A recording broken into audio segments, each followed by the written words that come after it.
Pemirsa, Aliansi Mahasiswa dan Pemuda yang tergabung dalam aksi 2 September melakukan aksi unjuk rasa di depan kantor DPRK Biren. Mereka membawa catatan hitam untuk Bupati dan Wakil Bupati Biren yang telah menjabat 2 tahun. Ratusan mahasiswa mendatangi kantor Dewan Perwakilan Rakyat Kabupaten Biren.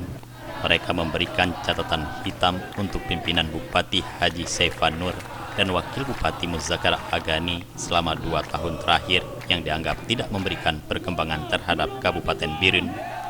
Catatan hitam tersebut terkait tata kelolaan pasar serta parkir yang tidak tertib, gagalnya pendirian kampus IPDN, hilangnya beasiswa mahasiswa dan santri daya, serta tidak seimbangnya harga jual hasil pertanian perkebunan dan perikanan.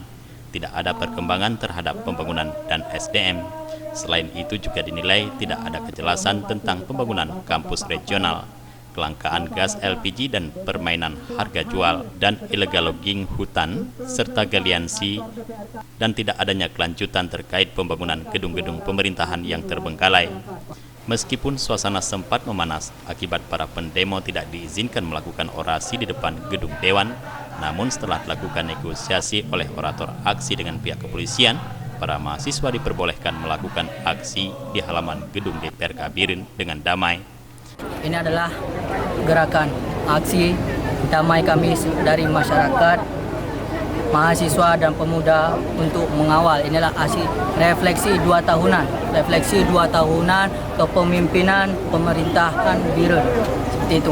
Tuntutannya apa aja? Tuntutannya kami telah membawa dengan adanya catatan hitam. Catatan hitam kami ada beberapa poin yang telah kami ajukan untuk dewan-dewan kami di dalam sana. Dari Biren, Rahmat melaporkan.